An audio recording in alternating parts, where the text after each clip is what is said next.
नमस्कार दोस्तों, मेरा नाम डॉक्टर अमित बेंगानी जैन। मैं senior consultant laparoscopic surgeon Rungta hospital में हूँ। आइए आज हम इमरजेंसी सर्जरी के बारे में डिस्कस करते हैं। Emergency surgery, the need of the hour. अब इससे हम क्या समझते हैं, इमरजेंसी और सर्जरी। तो इमरजेंसी सर्जरी को हम ऐसे डिवाइड कर सकते हैं, जो कि इमरजेंसी में पेशेंट्स आते हैं, उनको अगर सर्जरी की रिक्वायरमेंट होती है, सर्जिकल पेशेंट होते हैं जो कि इमरजेंसी में प्रेजेंट करते हैं। तो इसको हम ऐसे देख सकते हैं कि ट्रॉमेटिक, नॉन ट्रॉमेटिक। ट्रॉमेटिक में भी इसको हम डिवाइड कर सकते हैं ब्लंट इंजुरीज और इंजुरीज विथ शार्प ऑब्जेक्ट्स, या असॉल्ट भी एक कैटेगरी में आप उसको डाल सकते हैं।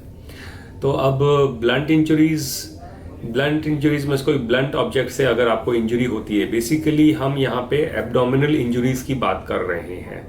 वैसे तो पॉलीट्रॉमा एक एक्सेप्टेड वर्ड है, पॉलीट्रॉमा, जिसमें head injury, limb injury, abdominal injury, chest injury, पर हम आज बेसिकली एब्डोमिनल इंजरीज की बात करेंगे।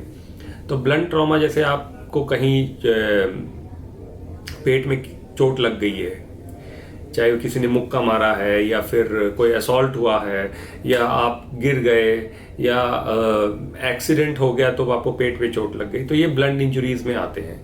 वैसे ही sharp injuries with sharp objects हो गए कि किसी ने आपको नोकीली चीज से या कि चाकू से या नाइफ से आपको पेट में नाइफ से मार दिया है, या फिर कोई कांच ग्लास ऑब्जेक्ट से आपको लग गई है पेट में, तो ये शार्प ऑब्जेक्ट्स है। ये कोई सुई है या फिर कोई नीडल है या फिर कोई शार्प ऑब्जेक्ट से आपको इंजरी हो गई है।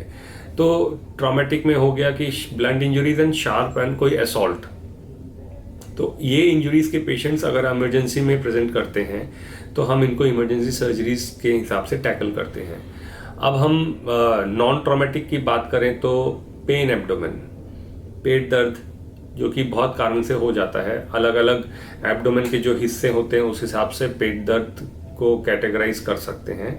तो पेन एब्डोमेन हुआ, या फिर अचानक से अगर आप पेशेंट को खून की उल्टियाँ होती है तो वो भी इमरजेंसी में प्रेजेंट करते हैं। कई बार अचानक से लैट्रिन के रास्ते में फ्रेश ब्लड आता है, वो भी हैवी क्वांटिटी में, तो उसको भी इमरजेंसी में पेशेंट आते हैं अचानक से, तो वो इमरजेंसी सर्जरीज की कैटेगरी में आते हैं।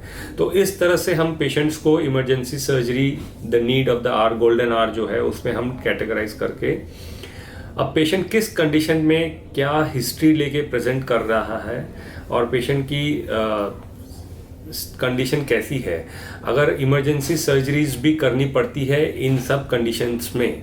अगर कोई ब्लंट इंजरी है जिसमें कि लीवर इंजरी है, स्प्लीन इंजरी है, इंटेस्टिनल इंजरी है, जो कि पेट में ब्लड कलेक्टेड हो गया है और ब्लीडिंग कंटिन्यू हो रही है, पेशेंट हीमोडायनेमिकली स्टेबल नहीं है, बीपी उसका फॉल हो रहा है, पल्स रेट बहुत हाई हो रही है, पेशेंट शॉक में है, तो हमको ऑपरेट करना पड़ेगा।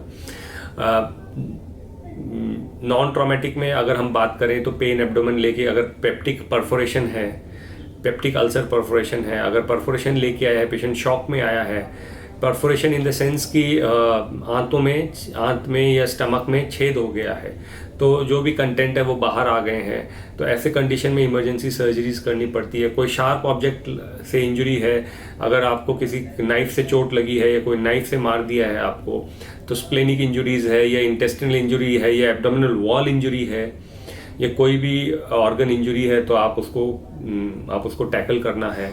पेशेंट को अगर इमरजेंसी सर्जरी की रिक्वायरमेंट है तो डेफिनेटली सर्जरी करनी पड़ती है। वैसे ही एक्यूट अपेंडिसाइटिस है, जो कि सीवियर सडन पेन एब्डोमेन लेके आया है पेशेंट, या फिर एक्यूट कोलेसिस्टाइटिस है जिसमें कि गॉल ब्लैडर एकदम एक्यूट कंडीशन में है। बहुत सारे इसमें भी कैटेगरी हम कैटेगराइज करते हैं।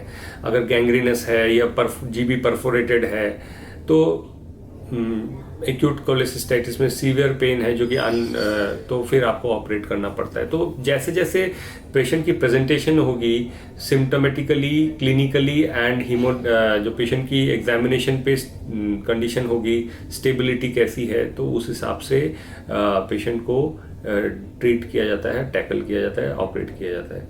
तो कोई भी इमरजेंसी सिचुएशंस अगर ऐसी है, कोई खून की उल्टी हुई है तो बहुत ब्लड लॉस होने से पेशेंट शॉक में चले जाते हैं, मोशन में बहुत ज़्यादा ब्लड अगर फ्रेश ब्लड है तो शॉक में जाते हैं। एक्टोपिक प्रेगनेंसीज जो कि नॉर्मल प्रेगनेंसी ना होके एक्टोपिक हो गए, दूसरी जगह पे फेलोपियन ट्यूब में प्रेगनेंसी कंटिन्यू हो गई है यूट्रस में ना होके, तो ये that is also an emergency surgery. ऐसे में आपको इमरजेंसी सर्जरी करनी पड़ती है। तो we deal with these kind of surgeries very tactfully। बहुत अच्छे से हम ये सर्जरीज कर रहे हैं, सारी इमरजेंसी सर्जरीज। तो आपको अगर कोई भी ऐसी कंडीशन के लिए जानकारी लेनी हो तो आप मुझसे कांटेक्ट कर सकते हैं डॉक्टर अमित बेंगानी को, रुंगटा हॉस्पिटल में। Thank you so much.